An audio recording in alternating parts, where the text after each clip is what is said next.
Welcome to Private Markets 360, your insider's guide to the world of private investments. Today, we're joined by Pooja Goyal, partner and chief investment officer of the infrastructure group at Carlyle. Pooja has an extensive background in infrastructure investing, energy transition, and private equity. With over 20 years investing in the renewables and energy transition sector, her journey to Carlyle is inspiring. Pooja, welcome to Private Markets 360. It's great to have you today. Thank you for having me. Great. Well, we'd love to kick it off with an introduction to you and your journey at Carlyle. Could you tell us more about your background and your journey into the Carlyle organization? Sure. So I joined Carlyle in 2019. I'm coming up to 6 years at Carlyle now. And as you pointed out, I run our infrastructure business. But before joining Carlyle, I spent 17 years at Goldman Sachs. And 14 out of the 17 years were actually spent in a business called the Special Situations Group. It was a balance sheet investing area within Goldman. And I specifically ran the alternative energy investing business. So my mandate was to deploy Goldman's balance sheet capital in the alternative energy space. So that included obviously renewables. That was a big part of my mandate, but it also included alternative energy sources like clean coal, gasification, and so on and so forth. So there was a very strong renewables as well as energy transition component to everything that I did. And because I invested off of the firm's balance sheet, I had the ability to really invest up and down the capital structure. And hence my exposure to both private equity as well as the credit part of the capital structure and ultimately infrastructure equity, because there's so much overlap between the energy transition as well as the infrastructure space. And my first 3 years at Goldman Sachs were actually on the investment banking side, where I primarily covered complex capital market transactions like catastrophe bonds, as well as financing transactions for oil and gas, as well as power companies. So, very early on in my career, I started specializing in, you could say, energy, natural resources, infrastructure, and climate. And I've spent over 20 years now doing that. Now, within the infrastructure business at Carlyle, we really focus on two different strategies. We focus on diversified infrastructure, where we invest in transport and logistics, digital infrastructure, energy midstream, as well as power and renewables. And then we also have a strategy that focuses specifically on energy transition and power and renewables. Well, Pooja, thank you so much for that overview. Really appreciate it. And I also got my start in special situations as well. So we have that in common. But we are really eager to learn more about your current infrastructure projects, starting with Copia Power. So, given this is a $6.5 billion project and that Carlyle built this company from ground up, which is a rarity in private equity, what insights can you share from this experience? And can you maybe discuss some of the significance of independent power producers or IPPs and your role in the investment? So, we have a very thesis driven approach to investing in infrastructure. And back, I would say from like 2019 onwards, we had a thesis that there was going to be significant growth in the demand for power, electrons, especially right here in the United States. Now, I wouldn't want to tell you that starting in 2020, I knew that artificial intelligence or AI related infrastructure was going to be such a big growth opportunity. But we did know that there was going to be a focus around large industrial complexes that were going to need a lot of electrons that were available. We also knew that transmission and distribution infrastructure was going to be a bottleneck. So when we started thinking about our portfolio construction and target investment opportunities, we knew that we wanted to build an independent power producer, an IPP. We needed to invest in an IPP. So I wouldn't say we started off with we wanted to build one. We knew we wanted to invest in one because if there was going to be a significant amount of growth, there would be a lot of potential for an IPP investment. We looked at pretty much all the different opportunities that were out there. And candidly, at that time, the market was very hot. There were a lot of different strategics as well as financial sponsors that were looking at the, IPP investment opportunities that were available at that moment in time. Now, some of these were very, very high quality platforms, are very high quality platforms, but we did believe that valuation was getting very high, where you were pricing things to perfection. And when I say pricing things to perfection, people were willing to pay or attribute a lot of value to projects that were not in construction. These were projects that were going to be ready for construction a couple of years down the road. People were being very aggressive on their financing assumptions. So, any kind of increase in interest rates would make your growth plans pretty challenging. And some of these platforms had some significant SG&A and overhead. And because I've been doing this, for the length of time that I mentioned, I had kind of seen, some people call it the solar coaster, the market going up and down when it comes to this kind of IPP investing. And one of the things that always concerned me was when people would put deals in front of me and say, well, you invest in this valuation, and you know what, your exit is going to be taking a company public. And even when you look today, there isn't really a lot of, there aren't really a lot of publicly traded renewable IPPs that are out there. So I wasn't really convinced that that market would open up. And even if that market opened up, how would people value these companies on the sell side? So your broker dealers, how would they value these companies? And so we decided that there might be a better and smarter way to do this. And because of our sector expertise, pattern recognition, as well as our network, we put together a team. We started with 4 employees, built this company from scratch, came up with the name, did payroll processing, all of that. And we launched this company, Copia Power, in 2021. Fast forward to today, we have about 1.5 gigawatts that are operating. This is primarily solar as well as storage capacity, fully contracted with investment grade rated counterparties. And we have another 3 gigawatts in construction. Um, on the back of that, we have visibility on placing about 1 to 2 gigawatts into construction for the next 5 to 7 years.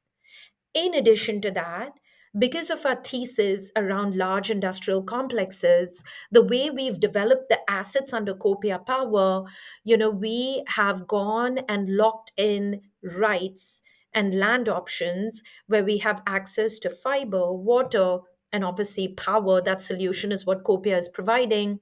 These assets are very well suited to the growth in AI related infrastructure because they're very well suited to the development and building out of data centers that are 1 gigawatt to 5 gigawatt in size.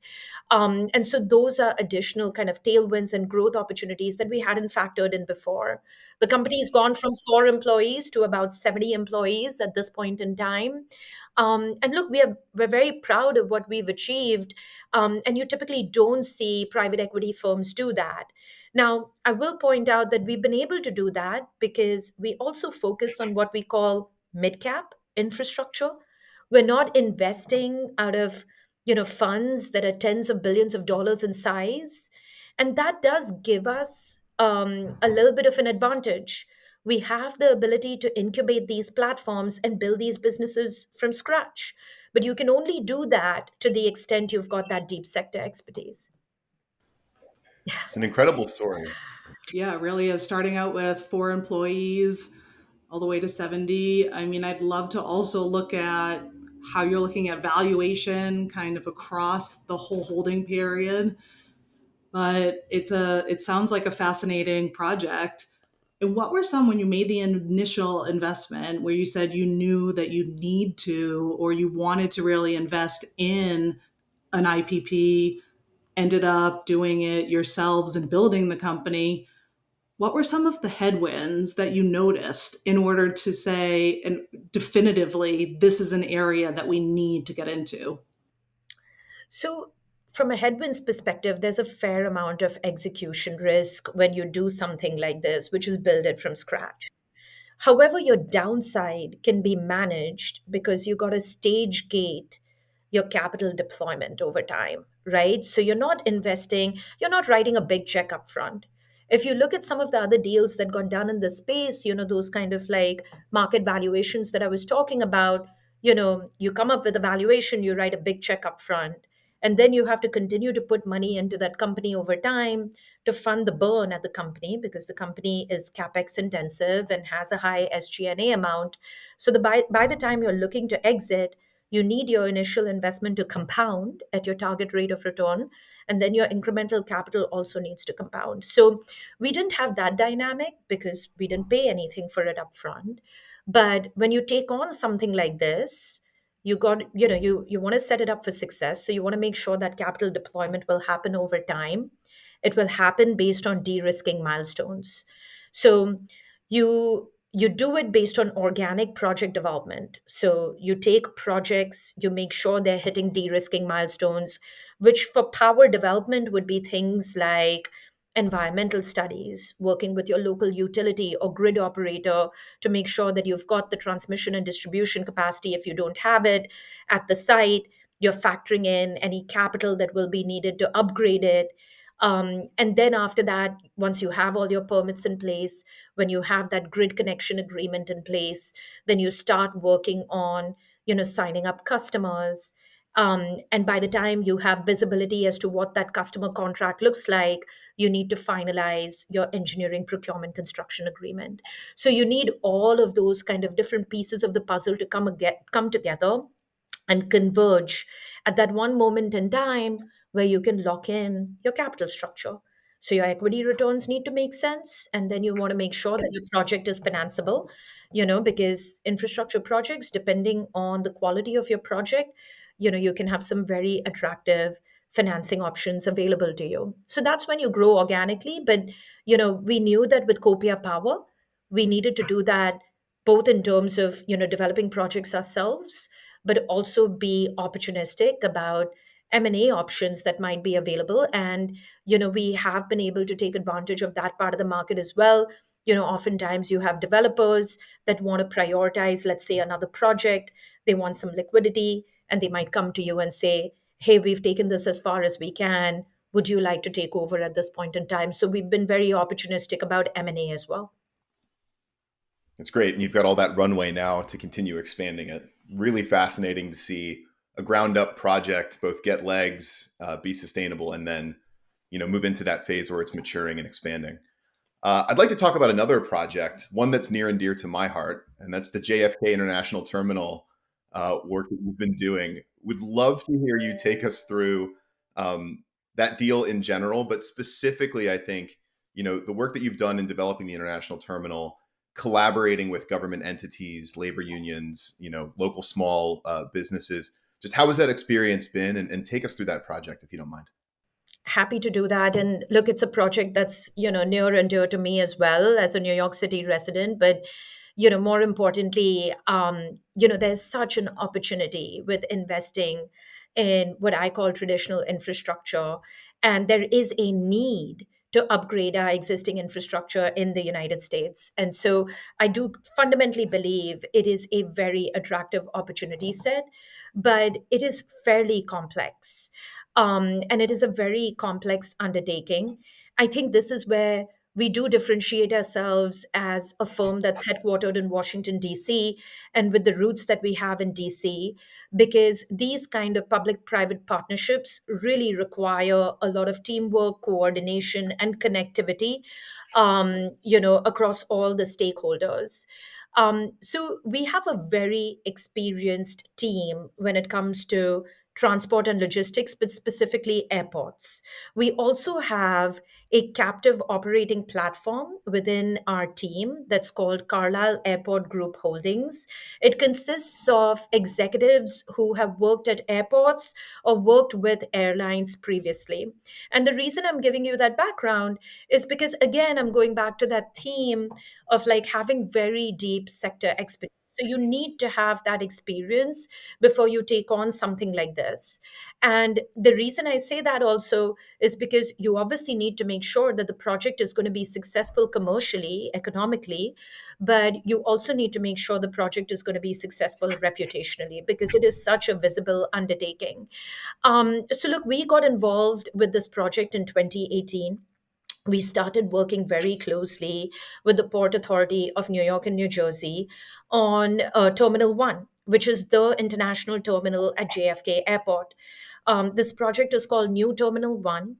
And working on this project involved not only working with the Port Authority, but it involved multiple stakeholders, working with the airlines that fly in and out of the terminal, working with the local community, because when you take on such a project, it is going to have an impact on the local community.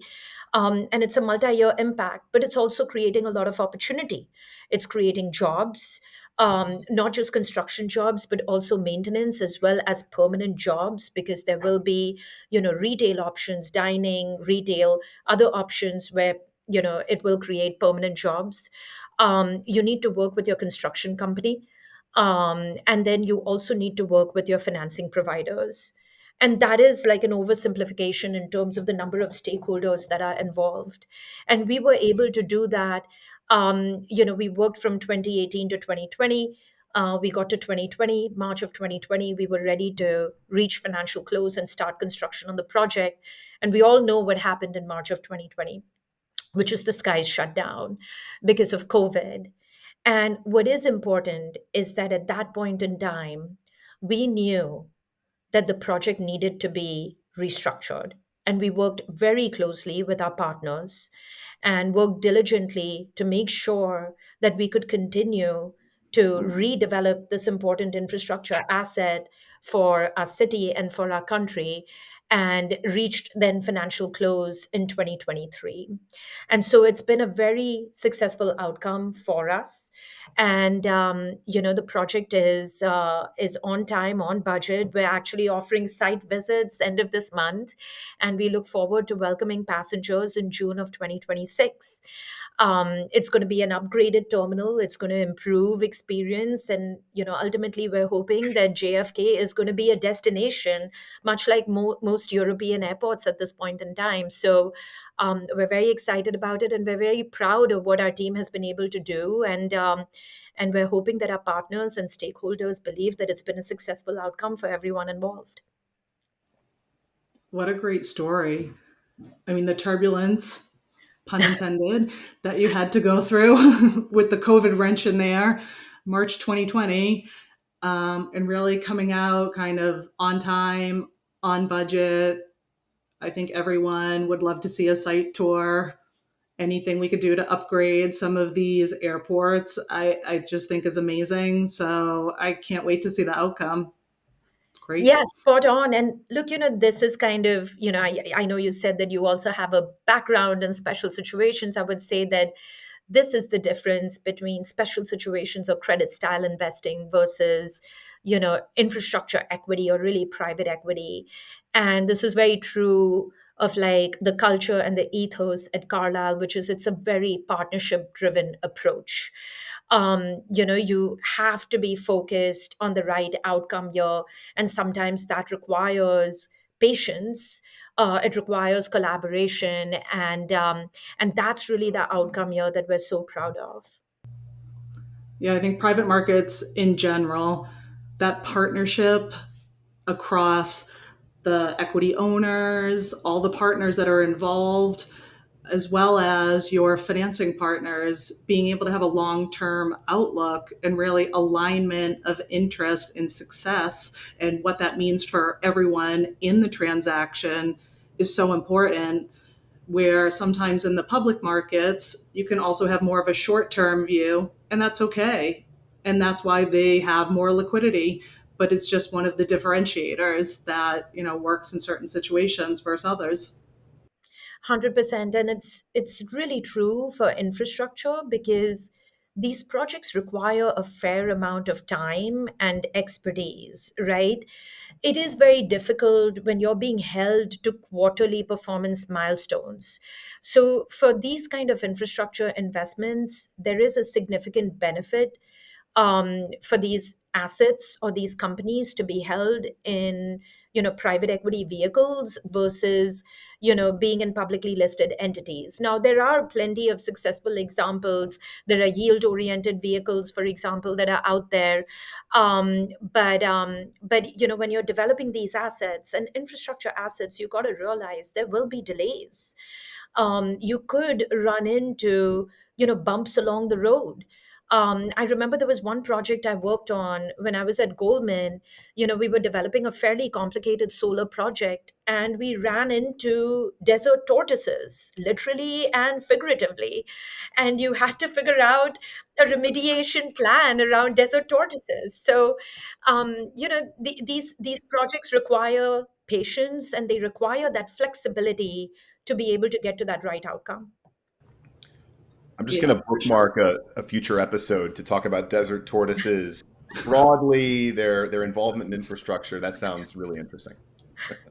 Yeah, for sure.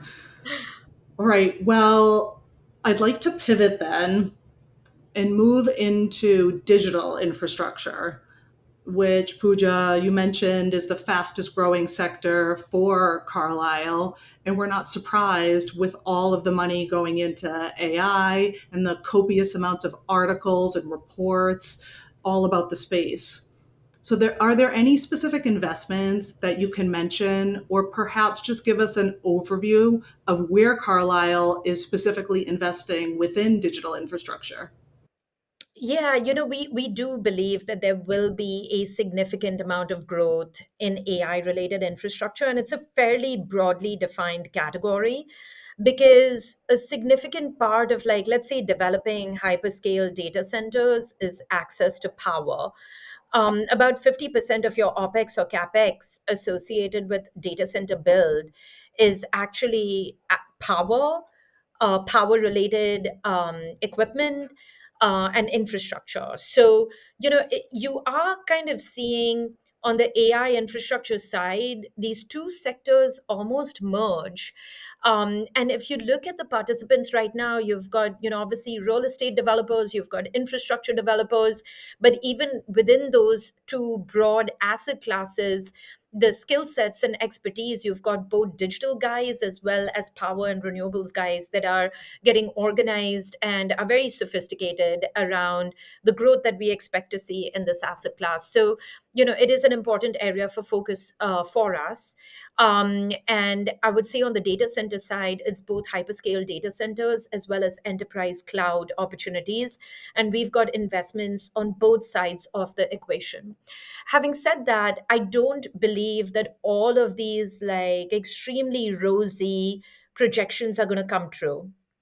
If you look at peak load in Texas right now, it tends to be right around 80 gigawatts. And if you look at the load queue, in some instances, it's not just 80 gigawatts, it's well in excess of that. And that is expected to materialize over the next 3 to 5 years. I do think that, that growth is incredibly challenging to materialize. But even part of that growth materializing means that there's going to be a lot of growth in the need for power. Now, some of that growth is going to be satisfied with thermal capacity, so combined cycle capacity. But part of that growth is going to require a fuel mix, which is going to be a combination of renewables and storage. I believe that nuclear is going to be less so part of that story right now. So look, we are very focused on AI related infrastructure, which is primarily hyperscale data centers and the growth in hyperscale data centers.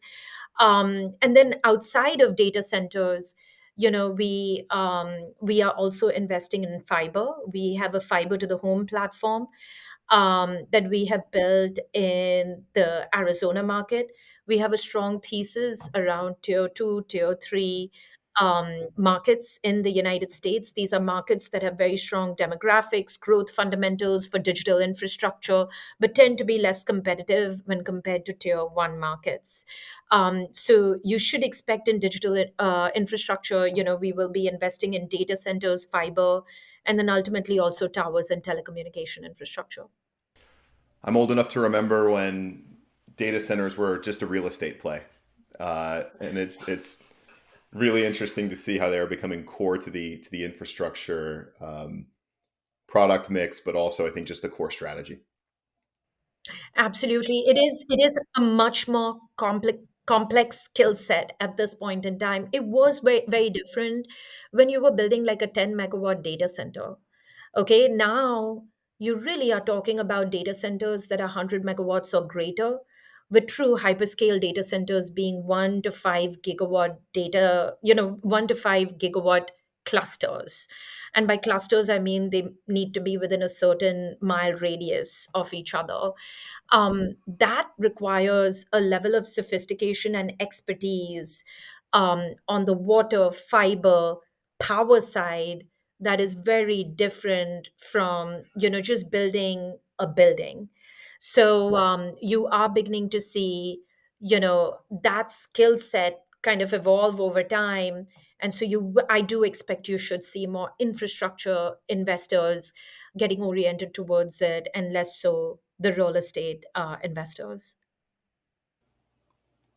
And thinking about, again, value accretion and differentiation, the theme, no matter if you're talking about Copia Power, the JFK terminal, the digital infrastructure, they're all long duration investments. And that's just the nature, it seems to be, of all of these infrastructure projects. So, could you talk a little bit about when you show value accretion along the way? Does that tie in with specific milestones? You have to keep that in mind, right? Because the investment thesis has to jive with the underlying investment vehicle via which you're committing capital. So there are different ways to do it, and you're spot on in terms of saying that, are you making sure that you're, as you're hitting those de-risking milestones that I was talking about, getting your grid connection agreement, getting your permits, getting your customer contract, do you have tangible value accretion happening at that point in time where you can turn around and say, great, I've hit my de-risking milestones, I am tracking to my target economics, can I turn around and sell this asset now to a strategic, a financial sponsor, basically someone else who wants to take it over at that point in time and continue to grow it, or continue to develop it. So you need to make sure that those value creation milestones are tangible, they're identifiable, and that you're going to hit them within kind of the term of your investment vehicle. Another way to do it is, to the extent you're investing in platforms, you say that you're investing in those platforms. Are there enough projects within that platform that are hitting those de risking milestones where that platform in and of itself becomes valuable within your target hold period as well? So someone else will come and pay you for that platform value. That completely makes sense. And a good way to measure, too, compared to your investment thesis, is projecting out when you'll hit the milestones, what to expect, and then have the ability to also adjust if you run into the tortoises, for example, like you mentioned before. And can you talk a little bit about how you help your portfolio companies with financing, or how you think about financing these types of projects? Given you mentioned they're capital intensive, what is the financing strategy? So, there are kind of different financing options that are available to you. And even within the sectors that I mentioned, financing options for midstream assets are very different from, let's say, renewable energy assets that require tax-based financings in certain instances. And that can be very different from financing a fiber to the home company, or like JFK or transport and logistics, where we also, make use of the muni tax exempt market. So you have various different financing options that are available to you. You need to make sure that your assets are being developed with high quality commercial contracts. So, high quality commercial contracts, obviously, investment grade rated counterparties, but there are other nuances to those contracts that are also incredibly important. For a construction contract, are there liquidated damages, performance guarantees, so on and so forth. All of that needs to be in place. So having the right commercial contracts is incredibly important. And then having those relationships with your financing providers, which are the banks, institutional lending market, private credit market, private placement market, insurance companies, all of that is just incredibly important. And, that's what kind of differentiates us. When I said we do mid cap infrastructure, yeah, we're typically doing deals that are below the radar of the large cap infra equity guys. But at Carlyle, we have $500 billion of assets under management. And so when we show up and we ask our financing partners to work with us on financing either our portfolio companies or their assets, we are able to bring a lot of resources and differentiation in terms of execution to our portfolio companies. Our portfolio companies get the right execution, whether they're looking for $100 million equipment loan or whether they're looking for billions of dollars in tax exempt financing. So it's an important tool that you have in your toolkit in terms of driving value creation. Getting the most efficient capital structure in place has an impact on your equity returns as well. That is obviously in addition to all of the stuff I mentioned in terms of developing projects, procurement, supply, all of that. But capital markets and capital markets expertise is incredibly important. There's just so much that goes into all of these investments.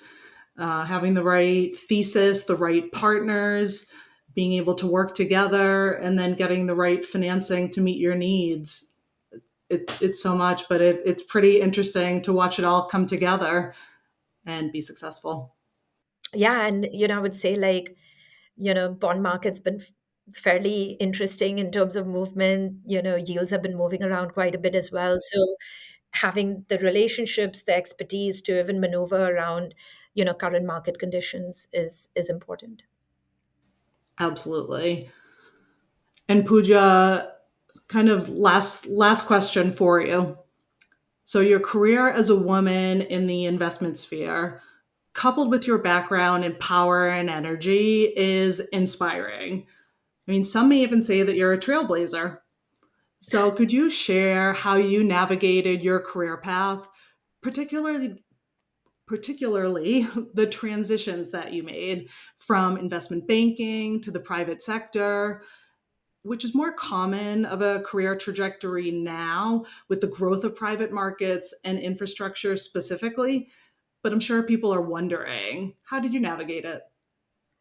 I mean, I wince a little bit when you say trailblazer because it's a bit overwhelming, and it's kind of related to my response here, which is that um, I always focused on the quality of my work product, almost maybe to a fault.